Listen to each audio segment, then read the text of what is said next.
इब्तिदा है रब्बे जलील के बाबरकत नाम से जो दिलों के हाल बेहतर जानता है। प्यारे पाकिस्तानियों, अस्सलाम वालेकुम। प्यारे पाकिस्तानियों, आज मैं आपको एक खुशखबरी सुनाऊंगा और अगर उस पर कामयाबी हो गई तो बहुत बड़ा रिलीफ है पाकिस्तानी अवाम के लिए। अल्लाह करे कि ऐसा ही हो जैसा कि कहा जा रहा है। उससे पहले थोड़ा सा अर्ज कर दूं क्योंकि इस पर भी एक बहुत बड़ी बहस चली हुई है। हजूर जब से पाकिस्तान बना है,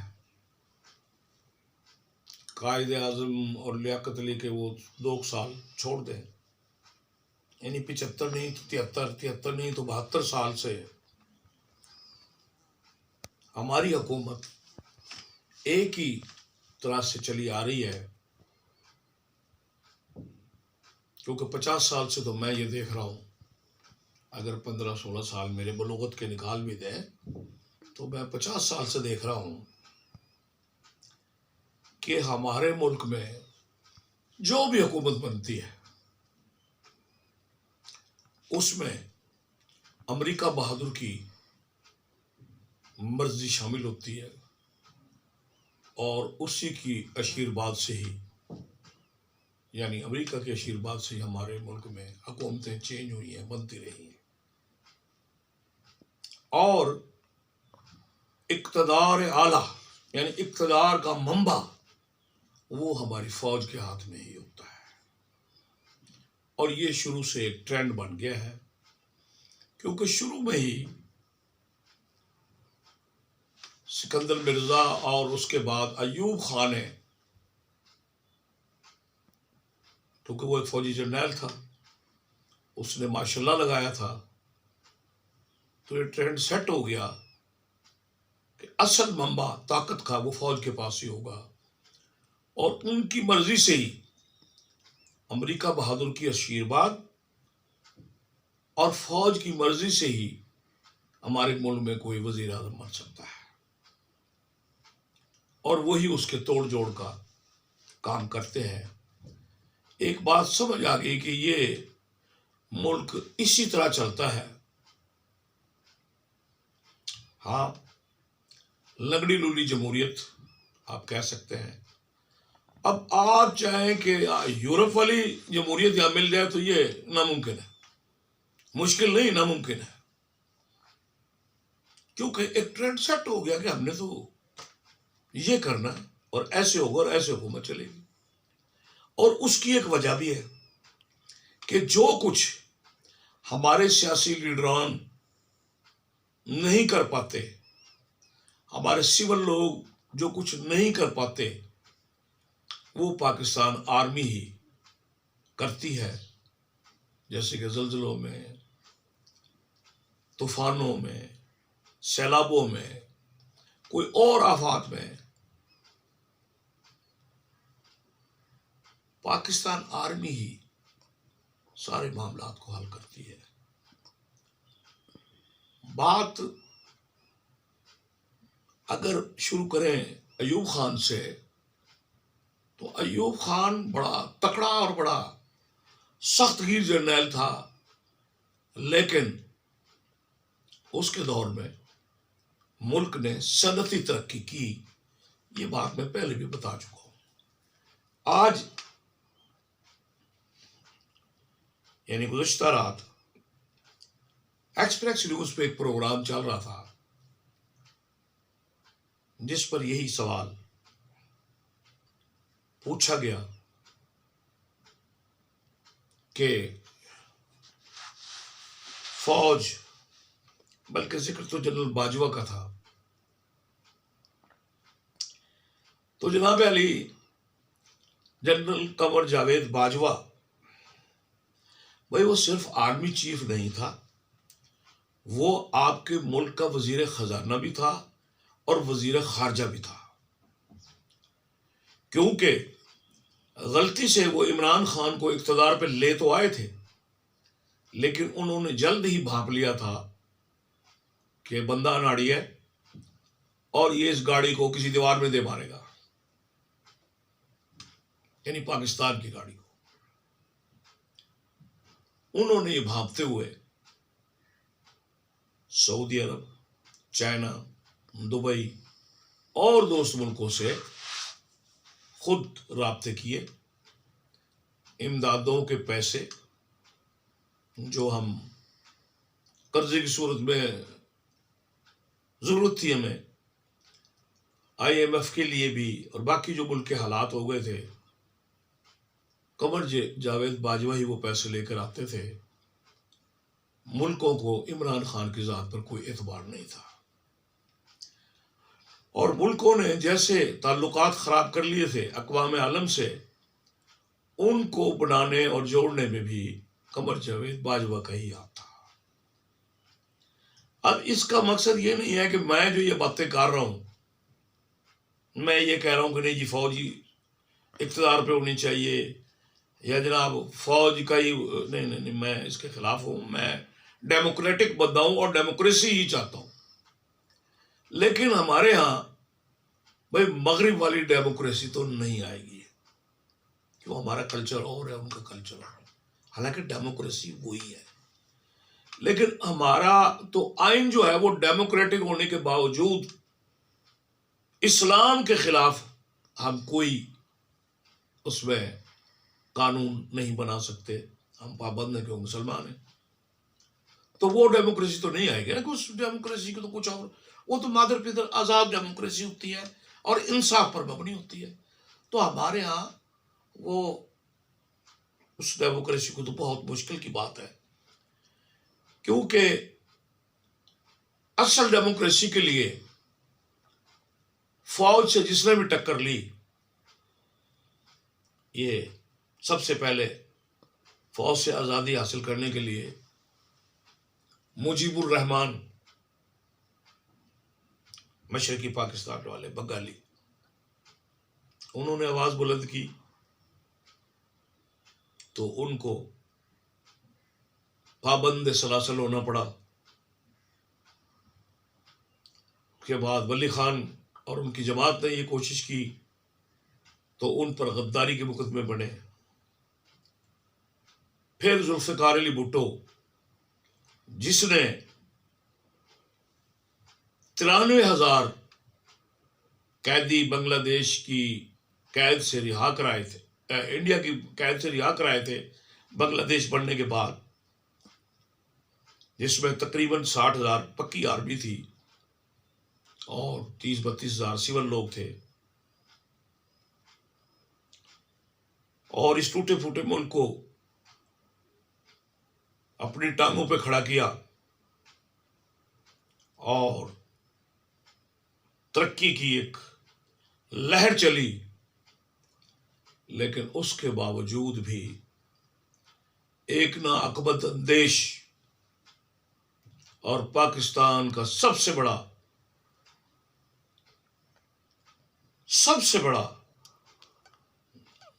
मुखालिफ, मैं तो कहूंगा कि उसकी वजह से इस मुल्क में बहुत आफत आई। उसने उस फड़फड़ाने वाले जुल्फ़िकार अली भुट्टो को फांसी दे दी। फिर ये कोशिश मियां नवाज शरीफ साहब ने की तो पहले तो उनको हाईजैकर और जिलावतन कर दिया गया। अब वो दोबारा वो है, वो पहले की बात अलग है, ये दोबारा की बात है। अब भी वो कमर जावेद बाजवा और जनरल फैज अमीद के खिलाफ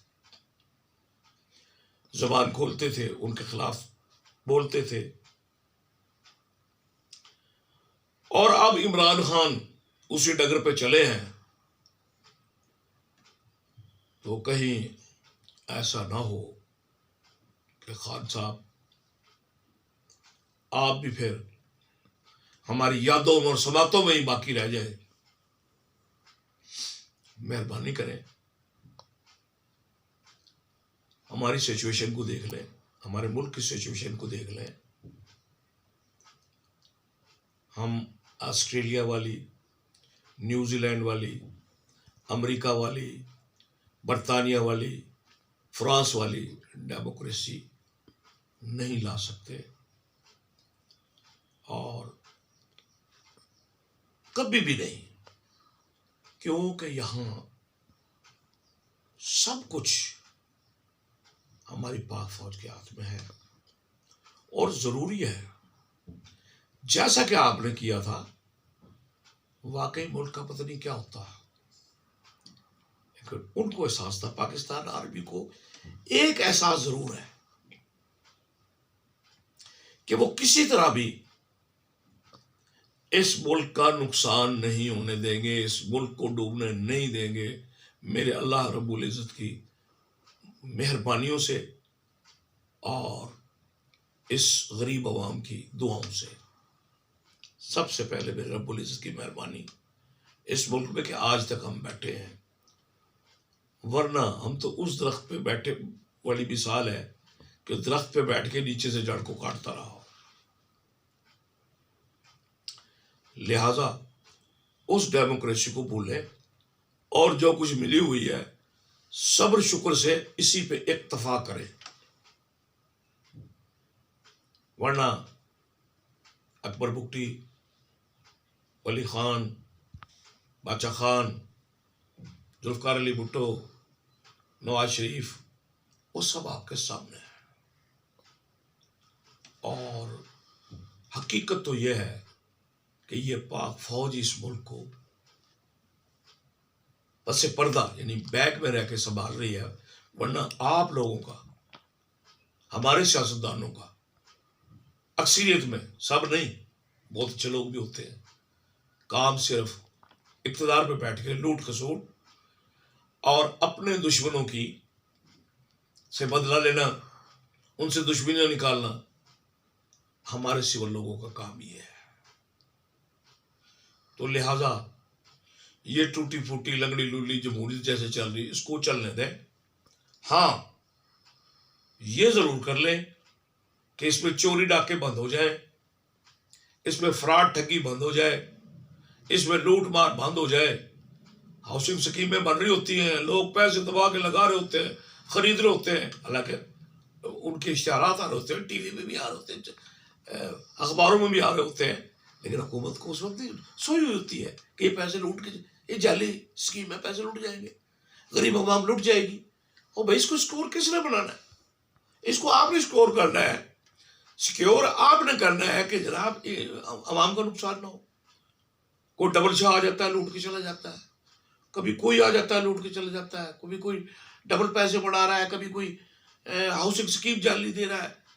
तो भाई इस किस्म के फ्रॉड जो हो रहे हैं, ये गवर्नमेंट का काम है भाई, और वक्त पे पकड़ो। कराची में बड़ी बड़ी बिल्डिंगें बन जाती है, 15-15 मंजिला, और पता लगता है जी बिल्डिंग गिराओ जी तो गायर करूँगी, और भाई उस वक्त तुम्हारे अदारे मर गए थे जब बड़े। ये तो गरीब लोगों के पैसे और उनका खून चूसने वाली बात है कि पूरी उम्र में उन्हें कोई एक जनाब बनाई होती है, वो जनाबी तो गायर करो। भाई उस वक्त कानून कहाँ था तुम्हारा जब बन रही थी? उस वक्त चेक किया जाए, वक्त पर चेक करो, ताकि लोगों का नुकसान ना हो। तो ये तो एक ऐसा था कि उसी प्रोग्राम में एक वो हमारे हसन निसार साहब है, मुझे लगता है बंदा अंदर से डिक्टेटर है, जो बात करेगा वो ऐसे कि किसी को धौंस दे रहा हो, धमकी दे रहा हो। वो जी रिटायर्ड जनरल बाजवा कहो, वो एंकर ने उसको सिर्फ जनरल बाजवा कह दिया और रिटायर्ड का लगाओ सब। ओ भाई, आप जिस तरह की भी, इंतहाई लाजमी है कि साबिक हो या मौजूदा हो, हमें इज्जत करनी चाहिए अपने आर्मी चीफ की, क्या किसी भी, कोई जज है, जनरल है, जर्नलिस्ट है, कुछ कोई भी है, या जनाब आर्मी चीफ है या कोई वजीर है, उनको इज्जत से एहतराम से बुलाए, नाम ले। बाकी किरदार तो जो जिसका है वो सब जानते ही हैं। तो वहां एक बात कि जी सवाल था कि जी ऐसा क्यों है कि हर आने वाले को सलूट और जाने वाले की बुराइयां गालियां, बल्कि लात मारते हैं, धक्का। सवाल ये था, तो उस पर मेरा ख्याल वो हमारी एयरफोर्स के हैं, शहजाद चौधरी साहब। बड़ा माकूल जवाब दिया उस बंदे ने, बड़ा माकूल जवाब दिया कि ये कल्चर सिर्फ पंजाब का है, सिंध का ऐसा नहीं है, बलूचिस्तान का ऐसा नहीं है, KPK का ऐसा नहीं है। वो लोग या तो किसी के दोस्त हैं या किसी के दुश्मन हैं, बात सीधी सीधी उनमें ये बात है ही नहीं कि आने वाले को सलाम और जाने वाले को लात, ऐसा नहीं है। पंजाब में ये पंजाब का कल्चर है बिल्कुल, कि जो आएगा उसको सल्यूट और जो जाएगा उसको धक्के और खल्ले और गालियां। तो भाई लंबी दूर क्यों जाते हो? चौधरी परवेज इलाही को ले लो। वो कहता है कि जनाब जरदारी से अच्छा कोई बंदा ही नहीं है, क्योंकि उसने मुझे डिप्टी प्राइम मिनिस्टर बनाया। अब जब उसको मौका मिला कि इमरान खान उसको वजीर आला बना रहा है, तो भाग के ऐसे गया, गुटलियों के बल चलता हुआ, घुटनों के बल यानी कि चल के गया और वो वहां वजीर आला बन गया। हालांकि वो इधर रहता, चौधरी शुजात के साथ रहता, जरदारी के साथ रहता, तो मुस्तकिल वजीर आला होता 2-4 साल के लिए। अब वो बहरहाल ये तो बात थी। मैं असल मौजू की तरफ आता हूं जिसके लिए मैं आज वीडियो बना रहा हूं। तो भाई एक खुशखबरी है मेरे पास, अल्लाह से दुआ कीजिए कि इस पर काम मुकम्मल हो जाए। मुशर्रफ से लेकर और कुछ अगले दौर में मिला लें तो थर के कोले को किसी खाते में नहीं गिनते थे कि जी बाहर से कोला आएगा उससे बिजली बनेगी। अब उसमें अंदर जो बात थी, बेनजीर साहबा ने यह ऐलान किया कि जनाब ये हमें एक बड़ा अल्लाह ने तोहफा दिया है, ये कोयला, और हम इससे बिजली बनाएंगे। लेकिन मुशर्रफ भी और वो बात की हुकूमतें भी, नहीं जी बाहर से कोला आएगा। उसकी वजह थी कि बाहर से जो कोला आएगा वो इससे हमें 10 गुना महंगा भी आएगा, 4 गुना 10 गुना महंगा भी आएगा। ये तो हमारा मुफ्त का माल है और उसमें कमीशन मिलेगी, किकबैक्स। सड़कें बनेंगी तो ठेकेदारों से कमीशन मिलेगी, पुल बनेंगे तो ठेकेदारों से कमीशन मिलेंगे, बाहर से कोई माल मंगवाएंगे, इंपोर्ट करेंगे तो वहां कोई ना कोई किकबैक्स मिल जाएगा, कोई कमीशन मिल जाएगा। तो इस तरह से ये तवज्जो ज्यादा होती है और अपने मुल्क की ज़खायर पर तवज्जो कम होती है। आज जनाब उसी थर के कोले से सिंध हुकूमत ने 2660 मेगावाट बिजली ग्रिड में शामिल कर रखी थी और अब गुज़िश्ता 2-3 माह पहले उन्होंने 1330 सिस्टम में और डाली है। यानी कि 4000 मेगावाट बिजली आपके थर के कोले से बन रही है। और जबकि सिंध हुकूमत कहती है कि ये हम 10,000 तक ले जा सकते हैं इस कैपेसिटी को, और ये 300 साल के लिए ज़खायर हमें बहुत है। कितनी बड़ी नेमत अल्लाह ने दी हुई है। और इससे हमें बिजली को 3 रुपए कुछ पैसे पड़ती है यूनिट। और साथ ही उन्होंने कहा कि 1800 मेगावाट विंड से, ये जो चरखी से घूमती है हवा से, और कोई 2000 से जायद मेगावाट सोलर से, सोलर सिस्टम से। और वहां ये कर दिया गया है कि अस्पतालों पर और स्कूलों पर कि उनको सोलर पे कर दिया गया है और वो सोलर सिस्टम से चल रहे हैं। तो 2 और 2 4 और 4 8, और तकरीबन 2500 मेगावाट एटमी बिजली घर से बिजली हासिल की जा रही है। वो कोई 6 रुपए कुछ पैसे, यानी टोटल मिला के 10,000 मेगावाट बिजली हुकूमत सिंध बना रही है। और जो फैसलाबाद की इंडस्ट्री को बेच रही है, बाकी अपने सिंध में बेचते हैं। और ये बिजली को 5 रुपए यूनिट दोनों तीनों को मिलाए तो सारे ये 5 रुपए यूनिट बनता है। और और इसी तरह वजीर आज़म साहब ने ऐलान किया कि तरबेला मंगला से जो हम बिजली बना रहे थे तकरीबन 4,500 से 5,000 मेगावाट, उसको अब डबल किया गया है उसकी कैपेसिटी को।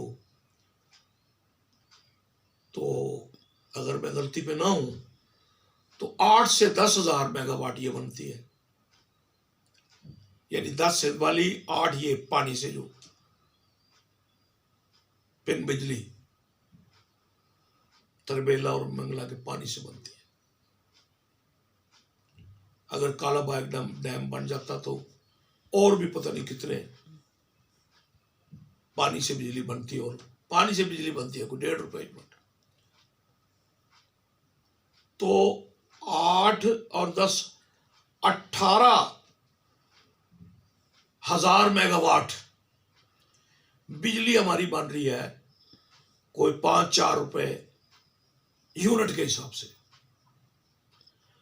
और जो पहले हमारी बिजली तकरीबन 15,000 के करीब इससे बनती थी, आपके फ्यूल से, पेट्रोल डीजल से और गैस से, तो पेट्रोल डीजल वाली बिजली हमें पड़ती थी जाके, आज के दौर में पड़ती है 35 से 40 रुपए यूनिट, और वो हमें महंगाई का तूफान बरपा हो जाता है। और को गैस की कम बताइए, इससे वो को 15-16 रुपए यूनिट बनती है। लेकिन भाई गैस है नहीं, और जो उसको हम पेट्रोलियम मसनूआत को खरीदते हैं डीजल वगैरह को, तो वो तो बहुत महंगा पड़ता है, पूरा ज़र मुबादला देना पड़ता है, यानी कि डॉलर देने पड़ते हैं, जो मुल्क का नुकसान होता है। अब वज़ीर आज़म साहब कह रहे हैं कि जनाब हम 1 यूनिट भी डीजल से नहीं बनाएंगे और ना इंपोर्ट करेंगे। सिर्फ वही, अगर कोई मुल्की हमारा जितना है, कोई हमारे पास है 18-19% टोटल जो हमारा खर्च होता है उसका हमारे मुल्क से भी निकलता है डीजल और पेट्रोल, तो वो अपना इस्तेमाल कर ले तो कर ले, लेकिन हम बाहर से ज़र मुबादला देकर डॉलर दे के ये नहीं मंगवाएंगे। अच्छा, ये मंगवानी कब पड़ती है? फुल गर्मी में हमारी जो तलब है बिजली की वो तकरीबन 27-28 हजार मेगावाट होती है। 27-28 हजार मेगावाट। तो जनाब अब ये 18 तो हमें होने लग गई हमारी ये सस्ते उससे, बाकी अब हम बना रहे हैं 20,000 के करीब या उससे भी कुछ कम, तो 1,000-2,000 उस पे गैस पे बना रहे हैं। तो फ्यूल वाली जिसमें डीजल वगैरह लगता है वो बिजली हम नहीं बना रहे, और नहीं बनानी चाहिए। तो हजूर वो IMF जो कह रहा है, वो पिछले जो यूनिट हम जला चुके हैं, और भाई एक दफा उसको करके अब ये जब इतनी सस्ती बिल, तो इसका फायदा जो है वो आम आवाम तक पहुंचाए। ऐलान तो कर रहे हैं आपकी इतनी, और ये हमें रेट पड़ रहे हैं। आप खुद बता रहे, हम तो नहीं बता रहे, या सिंध हुकूमत बता रही है, या वज़ीर आज़म साहब आप बता रहे हैं, आपकी काबीना बता रही है कि हमने जी ये सस्ती बिजली बनानी शुरू कर दी है। और वो जो 5-7 हजार या 10 हजार आप उससे फ्यूल से बना रहे थे, या 15,000 बना रहे थे, तो ठीक है, ना मंगवाए आप। यही वसाइल, सोलर सिस्टम के वसाइल आप बहुत जल्द बढ़ा सकते हैं। हवा वाली बिजली का तजर्बा पंजाब में कम है, सिंध में अच्छी खासी बन रही है, कोयले से बन रही है। उसी कोयले से पंजाब में भी बनाना शुरू कर दें। और ये सबसे बड़ा जुल्म है कि एक गरीब घर का बिल गर्मी में 25,000 में हो जाता है। और अब जो रेट बढ़ेंगे पता नहीं क्या होगा। या तो लोग बिजली के मीटर उतार के रख देंगे और मरे सरे गर्मी में जो कुछ हो, आपको आवाम की क्या परवाह। या जनाब इसका रिलीफ ये जो कोयले से, हवा से, सोलर सिस्टम से, एटमी बिजली घर से जो सस्ती बिजली हमें बन रही है, अब इसके फवाइद जो है वो आवाम तक पहुंचाए ताकि इस आवाम को रिलीफ मिले, इस गरीब आवाम को रिलीफ मिले। ये बहुत तंग आ गए हैं, जिंदगियों से तंग है। लोग बच्चे फरोख्त कर रहे हैं पेट की आग बुझाने के लिए। जो कुछ और हो रहा है वो मैं वीडियो पे बयान नहीं कर सकता, क्योंकि मुल्तान में, लाहौर में, इस्लामाबाद में, कराची में, फैसलाबाद में और बड़े इलाकों में, बड़े बड़े होटलों में, बड़ी बड़ी कोठियों में क्या कुछ हो रहा है, अगर डीपली देखा जाए तो बात हेर फेर के यही आती है कि जी पेट की आग बुझानी है। बस थोड़े कहे को बहुत ज्यादा समझिए। मियां साहब, मेरे प्यारे वजीर आजम, इज्जत महाब, अल्लाह आपके मर्तबे को बुलंद करे। और मैं जरदारी साहब से मुल्तमिस हूं कि जनाब आप तो उस पार्टी के लीडर हैं कि आपके लोगों ने तो जान की कुर्बानियां दी हुई हैं इस डेमोक्रेसी को बरकरार रखने के लिए। और आप का तो माटो और नारा है कि ताकत का चश्मा अवाम। तो उसी अवाम के लिए, उसी गरीब अवाम के लिए जिनको बेनजीर इनकम सपोर्ट प्रोग्राम से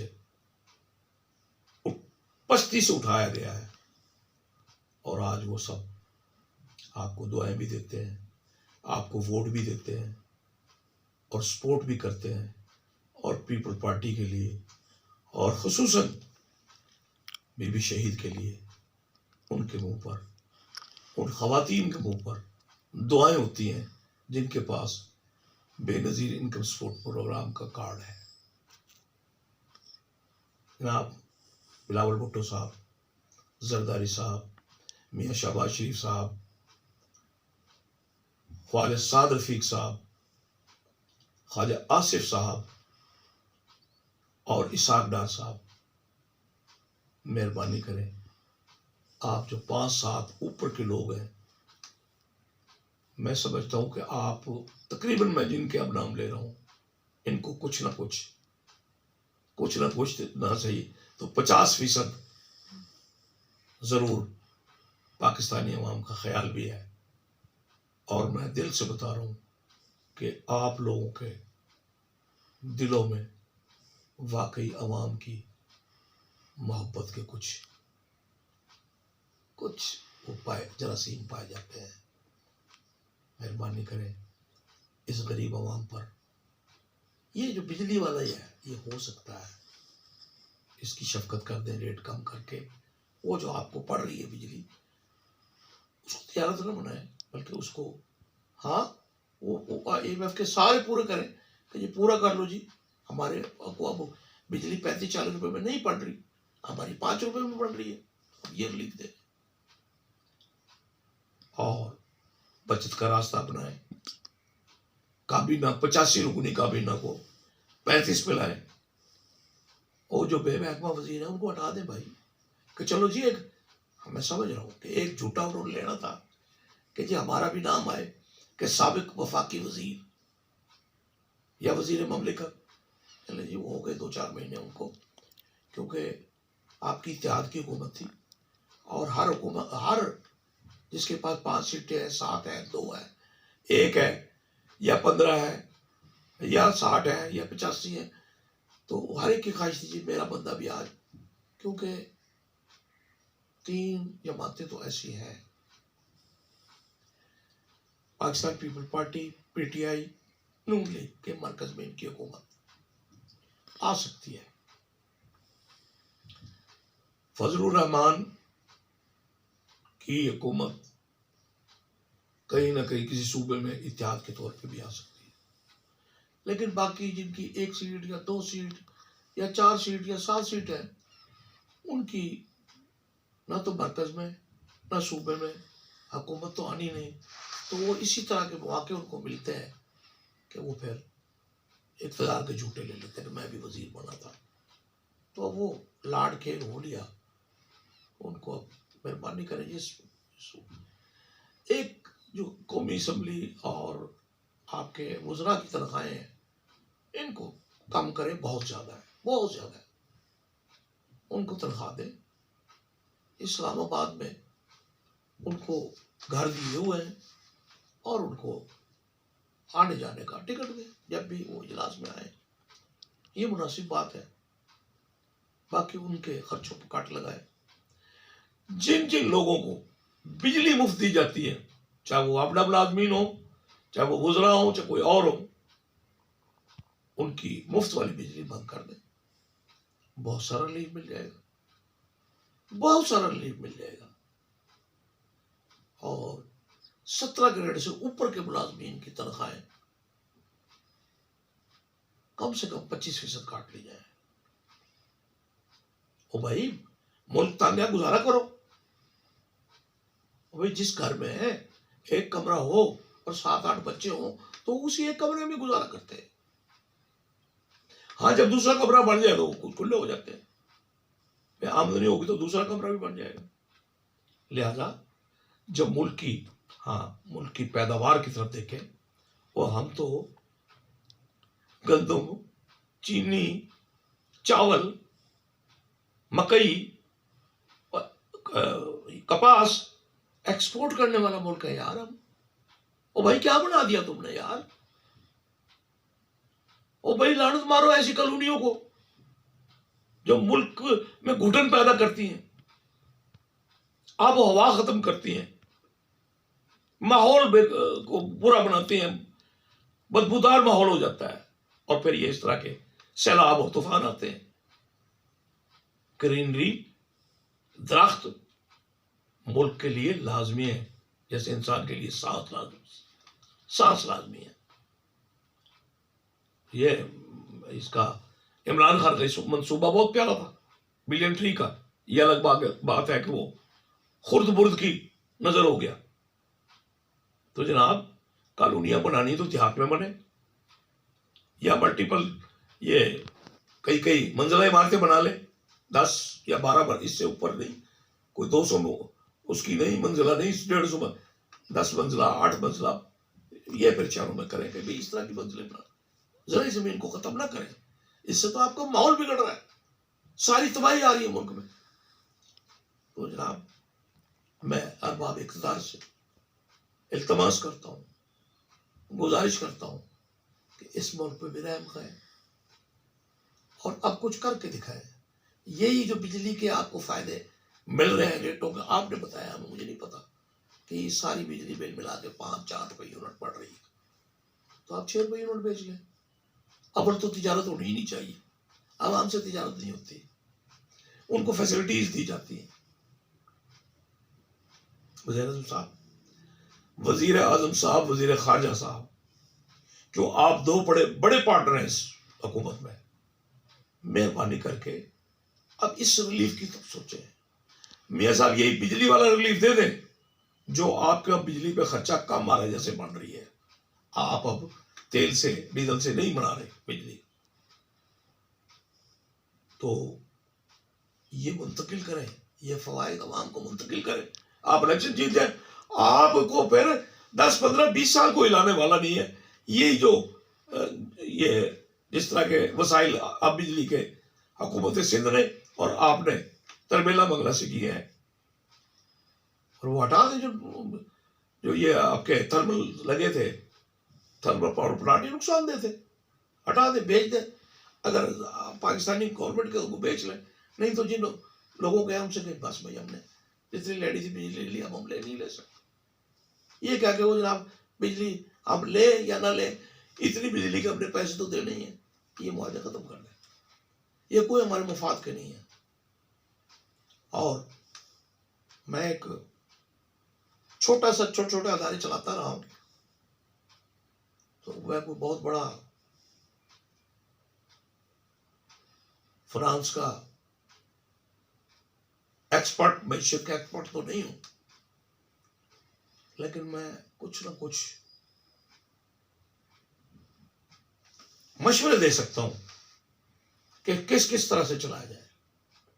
इसके लिए मैं नमूने के तौर पे 2 मशवरे देता हूं, उसके बाद इस पर लंबी एक मेरे पास सोच है। नंबर 1, जैसे फिक्स कर दें कि हमारे सबसे ज्यादा कर्जा, मिसाल के तौर पे हमने 120 अरब डॉलर दुनिया के देने हैं, हम उसमें से चुन लें कि जो फौरी हमने देने हैं, चीन है, फुला है, IMF है, ये हमने सिर्फ जी 2 साल में लौटा के देने हैं। 125 अरब डॉलर में से 125 हमने 2 साल में नहीं देने, कोई 10 साल का, कोई 20 साल का, कोई 15, जो इसी 2 साल में देने हैं। उसको कहें 2 मुल्क है, 3 मुल्क है, या 2 वर्ल्ड बैंक है, या IMF है, या इस्लामी बैंक है, या बाकी जैसे भी जो अदर, कि जी कराची, ये 2 मुल्क जिनका सबसे ज्यादा कर्जा हो, कि जी ये 2 साल तक, 3 साल तक, जब तक आपका कर्जा पूरा हो, पूरा कराची की आमदन या आप ले लें, यानी हमारी मरकजी हुकूमत की आमदनी, जिसमें इनकम टैक्स है, जिसमें सेल टैक्स है, जिसमें कस्टम है सबसे बढ़ के, और जिसमें जायदाद की स्टैंप ड्यूटी के जो पैसे बनते हैं, ये कराची के मेरा ख्याल इतने अरबों डॉलर बढ़ जाएंगे, उनको जी 3 साल तक ये आप ले लें। पाकिस्तान गवर्नमेंट 1 रुपया भी ना ले, मां सिवाय वो जो तनख्वाह उन लोगों की जो कराची में काम कर रहे हैं, मरकजी हुकूमत की बात कर रहा हूँ, सुबह ने तो अपना काम चलाना है, तो इंशाल्लाह हम उसमें से लें कुछ, साल 2 साल में, 3 साल में, 4 में, 5 में, वो कर्ज उनका जो 3-5 साल तक हम दे चुके होंगे। शर्त यही है कि वहां उनके लोग लगाए जाए, और भैया आप अपना पैसा यहां से पूरा करें, ये रेवेन्यू आ रहा है। फैसलाबाद पाकिस्तान आर्मी, जनाब आप मुल्क की आर्मी है, ये फैसलाबाद है, इससे जो कुछ पैदा हो रहा है, जब तक हम अपने पांव पे खड़े नहीं होते, आप इसकी आमदनी पाक फौज को जाएगी, क्योंकि दिफा हमारे लिए जरूरी है, क्यों हमारे हर तरफ कोई दुश्मन बैठा हुआ है। फैसलाबाद से मरकजी आमदनी में से, जिसमें इनकम टैक्स है, स्टैंप ड्यूटी है, कस्टम है, सेल टैक्स, ये कि जो मरकजी उसके सूबा आपने चलाएगा, आप सूबे का कोई मसला, ये पाक फौज आपके यहाँ से रुपया आता है, यहाँ से 10 आता है, यहाँ से करोड़ आता है, यहाँ से अरब आता, वो आपका, आप इसको इसी तरह कोई और उसको गोचरा वाला सौंप दे। तो ऐसे 5-4 जो बड़ी इनकम के हमारे सियालकोट दे दे किसी को कि भाई ये आमदनी आप ले लें, इससे ज्यादा हमारे पास है नहीं, हम दे नहीं सकते, आगे आपकी मर्जी, हमसे कारोबार करें ना करें, ये हमारे शहर से आमदन आएगी, ये प्योर आपकी हमारी नहीं है। बाकी 100 से ऊपर अजला है मेरे मुल्क के, अगर 10 बड़े बड़े अजला ऐसे देकर बड़े बैंकों, ये जो आपके वर्ल्ड बैंक वगैरह ये वगैरह है, या चाइना, या उनके कर्जे, यानी कि ये जिसकी जो कैपेसिटी बनती है उसके मुताबिक, और पाक फौज का लाजमी है वो फैसलाबाद की आमदनी उनको चली जाए, बाकी मुल्क की जो आमदनी है वो अपने मुल्क में हम इस्तेमाल करेंगे। अब उसमें हमें दाल खानी पड़े दाल खाएंगे, उसमें हमें 14 वजीर रखने थे 14 रखेंगे, नहीं रखेंगे हम 85 वजीर। उस और निजाम अदल को इतना बेहतरीन बना दें, इतना बेहतरीन बना दें कि वो अगर वजीर आजम का बेटा फिर पकड़ा जाए तो कोई सिफारिश ना करे, वो फैसला करे। मेरा बेटा, किसी जज का बेटा, जर्नल का बेटा, जर्नलिस्ट का बेटा, किसी सरमायादार का बेटा, किसी बहुत बड़े पुलिस अफसर, कोई हो, अगर वो किसी जो करता है किसी किस्म का, तो उसको भी वही सजा हो जो एक गरीब आदमी को मिलती है। जब निजाम अदल बेहतर कर लेंगे, हम कामयाब हो जाएंगे। और वीडियो लंबी हो गई क्योंकि बातें ऐसी थी। उम्मीद है ये वीडियो आपको बहुत पसंद आएगी, और मेहरबानी करें इसे लाइक करें, शेयर करें और सब्सक्राइब करें।